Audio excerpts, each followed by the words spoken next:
Habib Rizik menang. Menang bukan berarti Habib Rizik bisa bebas, tidak. Menang untuk sementara waktu ketika minta supaya persidangannya bukan persidangan virtual, tapi persidangan nyata, persidangan tatap muka. Sebagai terdakwa, Habib Rizik harus dihadirkan di dalam persidangan, dan ini sebenarnya adalah sebuah kewajiban. Nah, ketika tiba-tiba hakim Habib Rizik yang awalnya ngotot tetap sidang itu virtual, terus berubah membuat penetapan memperbolehkan sidang tatap muka, saya sangat senang. Bukan berarti saya pendukungnya Habib Rizik, tidak. Sebab perjuangan Habib Rizik untuk bisa bersidang di ruang sidang di pengadilan adalah perjuangan semua terdakwa yang lagi mencari keadilan di pengadilan negeri di seluruh Indonesia. Jadi jangan salah ditafsirkan nanti, oh Cak Soleh mendukung Habib Rizik, oh Cak Soleh simpatisannya Habib Rizik. Tidak. Saya ingin jelaskan bahwa siapapun, kalau Anda sebagai lawyer seperti saya menginginkan persidangan itu tidak virtual. Persidangan virtual menjadikan hak terdakwa, hak lawyer, hak penasihat hukum itu tidak bisa maksimal kalau terdakwa memperjuangkan apakah dia bersalah atau tidak. Kalau bagi lawyer memperjuangkan bahwa terdakwa ini tidak bersalah, kalaupun bersalah tidak sesuai dengan tuduhan yang dibacakan oleh jaksa penuntut umum. Kenapa saya katakan begitu? Jadi begini teman-teman, persidangan online itu atau virtual itu diatur di dalam Peraturan Mahkamah Agung nomor 4 tahun 2020.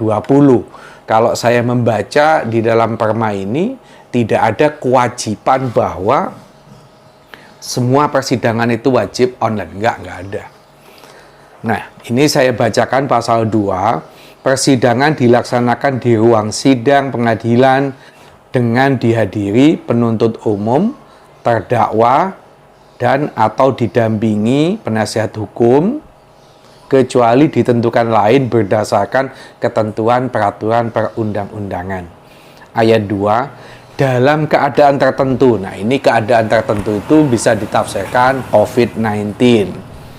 Baik sejak awal persidangan perkara maupun pada saat persidangan perkara sedang berlangsung, hakim /majelis hakim karena jabatannya atau atas permintaan dari penuntut dan atau terdakwa atau penasihat hukum dapat menetapkan persidangan yang dilakukan sebagaimana dimaksud pada ayat 1 maupun secara elektronik, artinya virtual. Nah, kalau melihat di dalam pasal ini sebenarnya tidak ada kewajiban.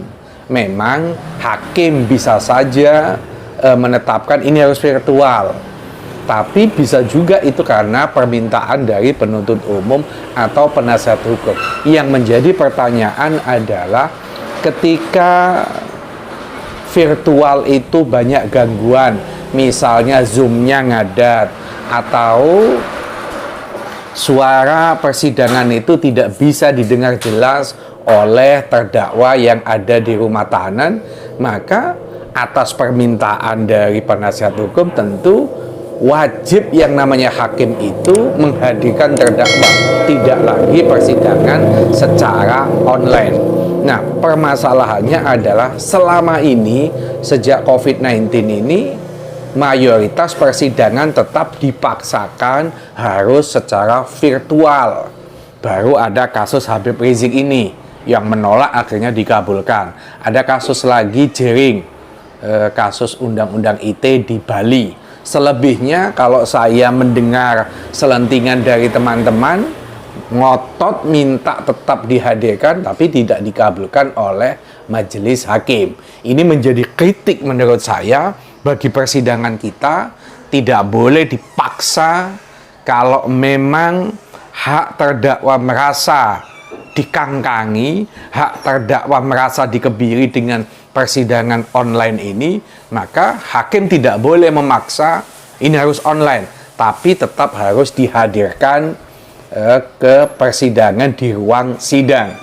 Karena apa? Faktanya kalau ini dikaitkan dengan COVID-19, persidangan perdata tidak ada online. Persidangan perdata setiap hari di ruang sidang pengadilan.